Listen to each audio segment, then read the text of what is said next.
নমস্কার, মাই স্পেশালসের আর একটা সুন্দর ভ্লগ নিয়ে আমি সংহিতা আবার চলে এলাম। সবাই কেমন আছেন? আমি ভীষণ ভালো আছি। আজ একেতে রবিবার, মুষলধারে বৃষ্টি পড়ছে সকাল থেকে, খিচুড়ি হবে, আবার বিকেলবেলা লাইভও আছে। কিন্তু তার মাঝখানেও ভাবলাম একটুখানি ছোট্ট করে আড্ডা মেরে নিই। চলুন তাহলে বেশি কথা না বাড়িয়ে আজকের ব্লগটা শুরু করি।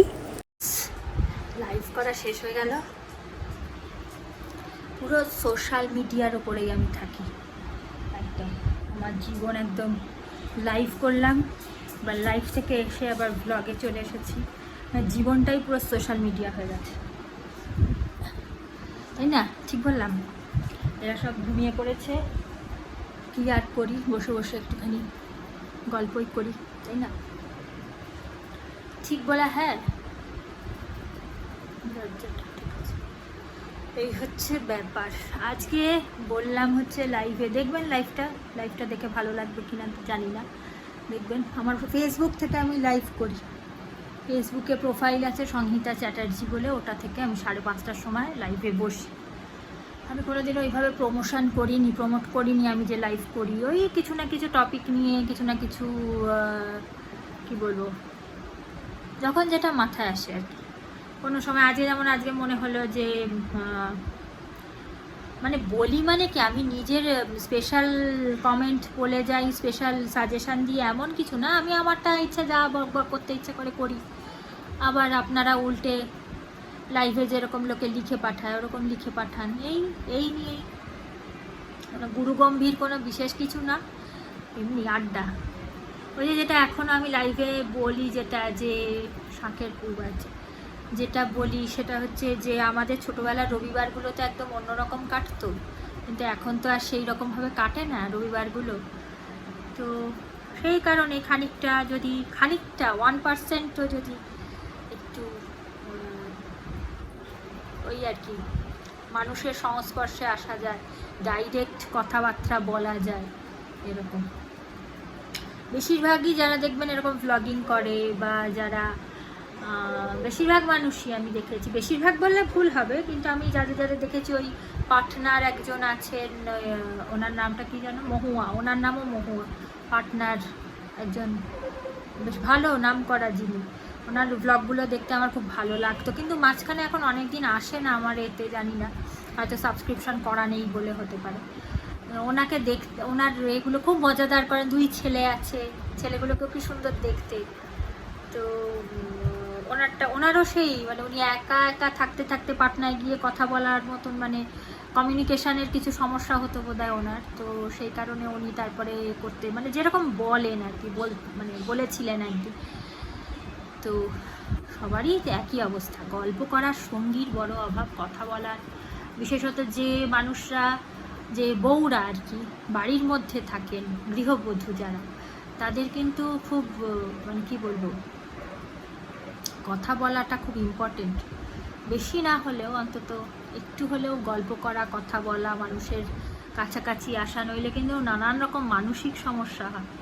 মানে গুমড়ে মনের মধ্যে একাকিত্ব ইত্যাদি নানান রকম সমস্যা হয়।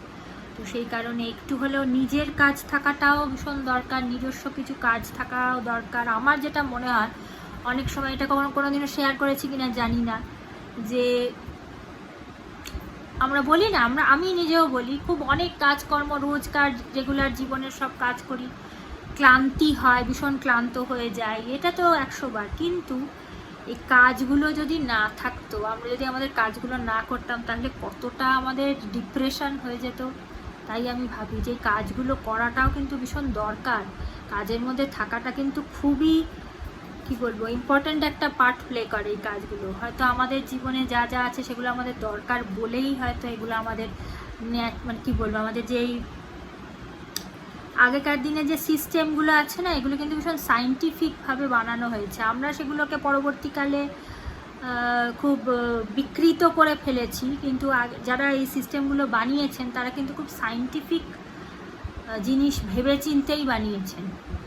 যদিও এখন প্রেক্ষাপটটা অনেক পরিবর্তন হয়ে গেছে, সব কিছুই অনেক বদলে গেছে, চিত্রটা অনেক অন্যরকম হয়ে গেছে, কিন্তু আমার যেটা মনে হয়, এগুলো সব কিছুর পেছনে সায়েন্স আছে, সেই কারণে এই জিনিসগুলো এই যে বাড়িতে তুলসী গাছ লাগানো, আরও অনেক অনেক জিনিস আছে, আমার এখন ঝট করে মাথায় আসছে না।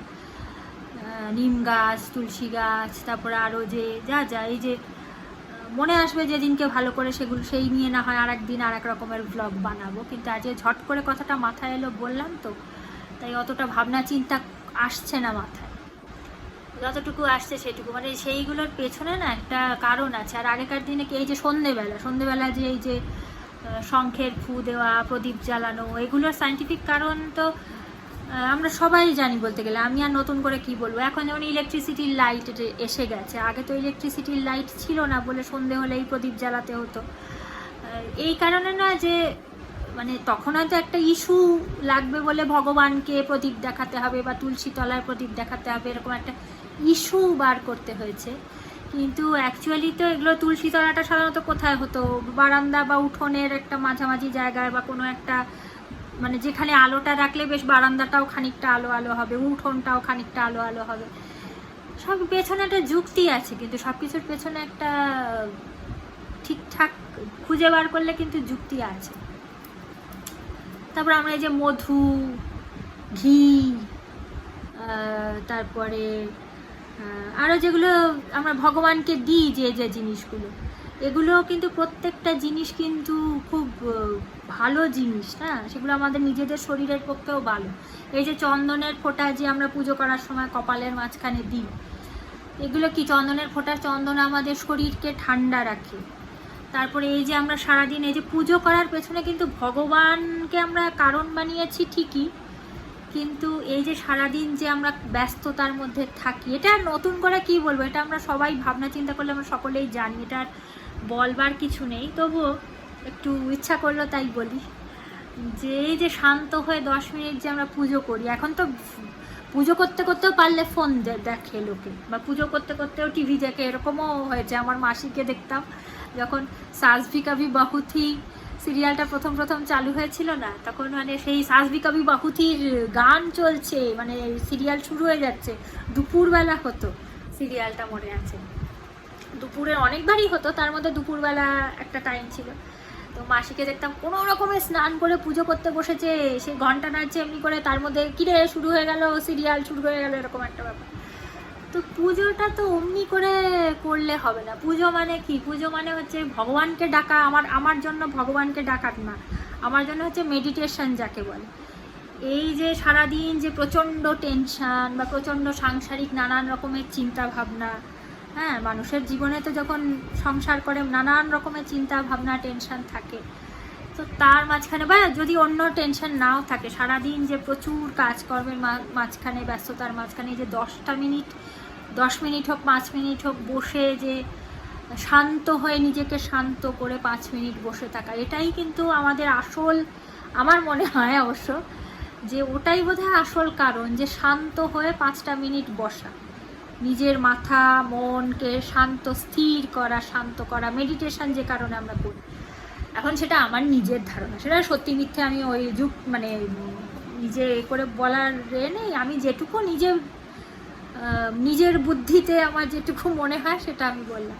এবার সেটা কতটা ঠিক কতটা ভুল জানি না, এই হচ্ছে ব্যাপার, বুঝলেন। আচ্ছা, তো এখন বাজে রাত্রি 10টা, আর জিয়ানের কালকে এদিকে বলেছিল, আগে থেকেই বলেছিল, শুক্রবার দিন বলে দিয়েছিল, ওদের টেক্সট পাঠিয়ে দেয় যে জাম আর বটল গার্ড মানে লাউ আর কি, লকি নিয়ে যেতে হবে, লকির একটা প্রিপারেশান, আর জামটা এমনি টিফিনে দিয়ে দিতে হবে। তো আমি সেটা অনেক দিন আগে থেকেই বলছি, যেদিনই টেক্সট দিয়েছে সেদিনই আমি বলে দিয়েছিলাম। তো যাই হোক, সেটা আর কি হবে। আর আজকে বৃষ্টি, চারিদিকে জল জমেছে, সে তো আর বাইরে বেরোনো যাবে না, সেই জন্য অনেকক্ষণ ধরে সন্ধ্যা থেকেই ভাবছি, যাই হোক রাত্রি হয়ে গেল, জল না এখন ওদের বাড়ির সামনে জল জমে ভর্তি পুরো, দেখলাম তো জানলা দিয়ে ওদের বাড়ির সামনে। আমি একবার ভাবছিলাম জিয়ানকে খেলতে পাঠাবো কিনা, তারপর দেখলাম না, ওদের গেটের সামনে অনেকটা জল জমে রয়েছে। না নেমে যায়, ওদের জল হয়ে নেমে যায়, খানিকক্ষণ বাদে নেমে যায়। না আমি দেখি তো এখান থেকে জানলা দিয়ে, আর সেই জন্য কিছু করার নেই, সেই কারণে আমাদের এখন অনলাইনে অর্ডার দিচ্ছিলাম বসে বসে, রাত্রি হয়ে গেছে যদিও, তারপরেও ঠিক আছে, টাইম রয়েছে তো অনলাইন। কি ওই যে আসছে, ফোন আসছে।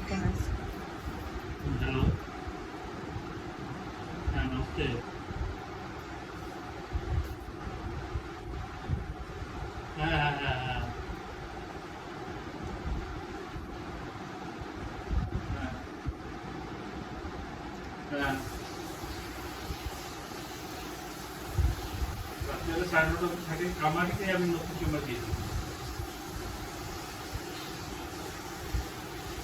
কামারিতে ওই যে সকালের বাজার, হ্যাঁ ওখানে সিপিএম অফিসটা আছে, ওখানে যে সিপিএম অফিসটা আছে উল্টো দিকে, উল্টো দিকে অপোজিটে।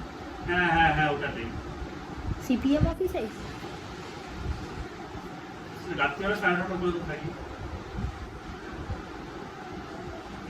আসো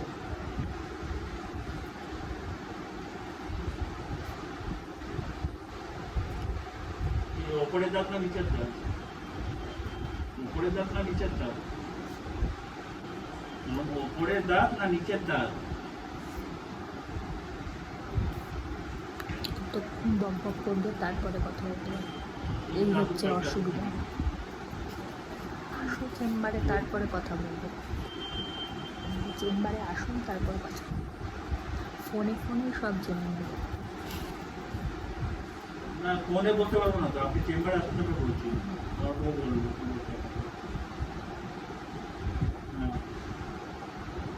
না না ও দেখে, দাঁত ফাঁত দেখে।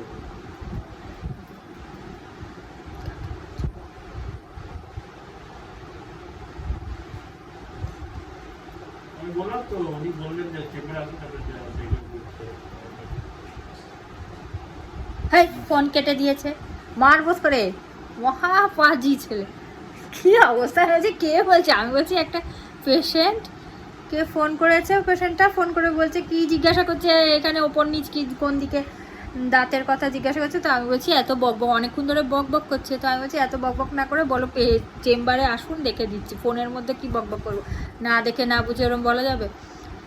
এ ফোনটা কেটে দিয়েছে, ফোনটা কেটে বলছে আপনি আসুন, আমার বউ বলছে। কি কাণ্ড বঁদ, মানে একদম। যাই হোক, এই তুমি এদিকে প্যাড পড়ো। কি বলতে বলতে চলে গেলাম অন্য কথায়, ফোনটা চলে এলাম। আমি ভাবলাম এ এসছে বোধহয়, ওই অর্ডারটা এসছে বোধহয়, সেই ভাবলাম। যাই হোক, সেটাই বলতে যাচ্ছিলাম যে আমাদের এখানে কি হয়েছে, জল টল জমেছে খুব। এবার কালকে লাগবে যেটা কালো জাম আরে বললাম, তো এবার সেগুলো তো আনা হয়নি। সেই কারণে কি হয়েছে, অর্ডার দিয়েছি। কোন অ্যাপটায় অর্ডার দিয়েছি সেটা আমি বললাম না, আগেও একবার হয়েছিল দুপুরবেলা। হঠাৎ করে কি পেঁয়াজ না কি একটা দরকার ছিল, অর্ডার দিয়েছি। কি ওটাও বোধহয় 10 মিনিটে না 9 মিনিটে এরকম চলে আসবে, এরকম একটা ছিল অ্যাপটা। সে অর্ডার দিয়েছি, সে রান্না হয়ে গেছে কমপ্লিট। মানে ভাবছি পেঁয়াজটা কি, পেঁয়াজ না কাঁচা লঙ্কা কিছু একটা দিয়েছিলাম বোধহয়, মানে একটাই আইটেম দিয়েছিলাম, একটা না দুটো আইটেম দিয়েছিলাম। সে তো কিছুই এলোই না, রান্না খাওয়া দাওয়া মানে সে হয়ে গেছে, আর আসলোই না। কেন আসলো না বুঝতে পারলাম না। সমস্যাটা হচ্ছে যে আমরা খুব একটা অনলাইনে বাজারঘাট করি না। এবার করি না বলে কি হয়েছে, এই আমরা এইটির দিকে এত কাঁচা যে যতবারই, বেশিরভাগ সময় এক এক সময় চলে আসে, কিন্তু এক এক সময় অর্ডারটা আমাদের কপালের জোরে ঠিকঠাকই দিয়ে ফেলি, তো চলে আসে। আবার কোনো কোনো সময় এতই আমরা এই অনলাইনে, বিশেষত সবজি টবজি বাজারের ক্ষেত্রে। আর একবার তো ভালো হয়েছিল জোম্যাটোতে একটা ধোসা, আর ধোসার সাথে কি দই বড়া না কী সব অর্ডার করেছিল, দই বড়া। আর সেটা ভুলভাল কী সব হয়ে গেছিলো জানো, দই বড়ার বদলে শুধু বড়া হয়ে গেছিলো, না বড়া অর্ডার দিয়েছিল দই বড়া চলে এসেছিলো, এরকম কিছু একটা হয়েছিল বোধহয়। ভুলভাল খাবার দাবার, খাবারটা তাও আমি অর্ডার দিতে পারি, কিন্তু এই সবজিটা অ্যাপটায় না মানে কনফার্মটা আসলো, জানি না আমি নিজে ভুল করলাম নাকি এই অ্যাপের সিস্টেমটাই এরকম। কনফার্ম বা অর্ডার প্লেসড কিছু তো একটা আসে, টিক মার্ক বা কিছু আসে যে না ঠিক আছে আপনার অর্ডার হয়ে গেছে। আমরা কি ফ্লিপকার্টে যখন অর্ডার দিই তখন কি হয়, কার্টে আমরা গুছিয়ে আলাদা আলাদা করে রাখি, তারপর সেটাকে অর্ডার প্লেস করি। তো এটা ডাইরেক্ট বলছে কার্টেই রাখতে, তো কার্টে রাখলাম, তারপর তো প্লেস করতে হবে জিনিসটা, তো অর্ডার দিতে হবে। এটা অর্ডার দেখলাম আলাদা করে কিছু করলো না, কিন্তু তারপর দেখা যাচ্ছে কনগ্র্যাটস ইউ সেভড 20 রুপিস না 50 রুপিস এরকম আসছে। আবার দেখাচ্ছে সময় কমছে, দেখাচ্ছে কখনো বাজে, এখন ক মিনিট দেখাচ্ছে,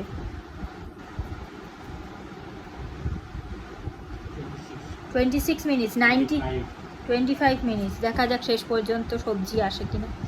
সবজি না, ওটা আনতে হবে, তার সাথে আমাদের কিছু টুকটাক আরও গ্রসারি জিনিস অর্ডার দিয়ে দিলাম। তো সে তো আসবে কি আসবে না জানি না, যদি আসে ভালো কথা। কালকে ওই জাম আর ওই যা পাঠিয়েছে, হ্যাঁ ওই একটা প্রিপারেশন লাউয়ের ঘন্ট টন্ট কিছু একটা করতে হবে, দিয়ে বানিয়ে পাঠিয়ে দেবো। যদি কপালে থাকে, নইলে টেক্সট করে দেবো টিচারকে যে না, হ্যাঁ উই ডোন্ট হ্যাভ পয়সা লিখে দেবো, বা ওই যাই হোক কিছু একটা, উই ডোন্ট হ্যাভ পয়সা সব থেকে ভালো এক্সকিউজ। হ্যাঁ তো লিখে পাঠিয়ে দেবো, আর তাতে যদি হয়ে যায় কনসিডার করে দিতে বলবো, আর কি বলবো। হ্যাঁ, উই আর সো মাচ গরিব, উই ডোন্ট হ্যাভ পয়সা, সো উই কান্ট বাই লাউ অ্যান্ড কালো জাম। উই আর গরিবস, এখন সবাই বলে না গরিবস। হ্যাঁ, সেই জন্য আমরা, হ্যাঁ, কার কাছ থেকে ভিক্ষা নিয়েছিস তুই? তারপরে তো সেই কারণে, এমনি তো বৃষ্টি পড়ছে বাইরে, আর জলটা, আরে ওয়েট ভাই ওয়েট, লেট মি টক। তারপরে তো চারিদিকে বৃষ্টি পড়ছে, জল জমে গেছে, ধর হলে হবে, না হলে না হবে। অত রোজ রোজ এটা আনবে ওটা আনবে বললে হয়? ওরকম সম্ভব নাকি যখন তখন? যাদের বাবারা বাইরে পোস্টিং, আমি খালি তাই ভাবি, যাদের বাবারা হয়তো বাইরে কোথাও থাকে, মায়ের সাথে শুধু বাচ্চারা থাকে, তো মাদের এরকম সম্ভব। ওদের একটা মা এরকম ছিল, আমার সাথে আলাপও হয়েছিল, আমি এখন মনে করতে পারছি না। তার বাবা বদলি বাইরে থাকে, এদিকে বাচ্চাটার সাথে মা, বাচ্চাটার সাথে মানে এখানে মাটা থাকে, বাচ্চাটাকে একা নিয়ে। ওর হুটহাট করে বললে যখন তখন ওরকম সম্ভব। ওই আদিত্যর মাই বোধহয়, আদিত্য না আর কার একটা মনে পড়ছে না এখন, ওরকম সম্ভব যখন তখন বাইরে বেরিয়ে কিনে নিয়ে আসা বললেই হবে। আর আগে তো জানা তো আরও ভালো, আগে তো কালকে, এখন তো তাও 2-3 দিন আগে থেকে জানায়। আগে তো একদম 8টার সময় বলতো, আর পরের দিন সকালবেলা লাগবে এরকম। এখন তো তাও 2-3 দিন আগে থেকে বলে দেয়, বলে ঠিক আছে। এত নিউট্রি ডিল ফিল করে কি হবে? খাবে তো না, টিফিনে পাঠিয়ে দেবো, খাবে না, না খেয়ে ফেরত চলে আসবে। এই যে এত অর্ডার দিয়ে আনানো হচ্ছে, খেয়ে আসবে না, কিন্তু পাঠিয়ে দিলাম, জানি না যদি দেখা যাক। দিয়ে বাবাটা বুঝতে পারছি না, স্কোয়ার পিজা, আসো আসো আসো। আরো কিছু আছে কি? আর নেই তো? এখানে তো পিজা মনে হচ্ছে ডাইনোসর বাচ্চা। বুঝতে পারছি না, না হয় লাভা পিজা আছে, আর না তো পিজা এত বড় হয়। হ্যাঁ, হয় লাভা পিজা, নইলে ওই তুমি যেটা বলছিলে স্কোয়ার মতন, ওটা হবে। যাক, এখন আমাদের এই রাত্রিরের ডিনার চলছে। একটা পিজা আনানো হয়েছে বড় দেখে, সেই স্কোয়ার পিজা। এবার ব্যাপারটা হচ্ছে, এটা আমরা প্রথম ভলক্যানো পিজা ওসব খাওয়া হয়ে গেছে আমাদের, তো এটা আর ফার্স্ট টাইম ট্রাই করলাম। তো ভাবলাম কি ভিডিওতে তুলবো একটুখানি। তো সে এমন, আর তার সাথে আবার গার্লিক ব্রেড অর্ডার করেছে। তো গার্লিক ব্রেডটা আমাদের অন্যবার যে ধরনের করি, যেরকম অর্ডার করি, তাতে ভেতরে স্টাফড থাকে, আপনার কর্ন, চিজ, এগুলো স্টাফড থাকে। তো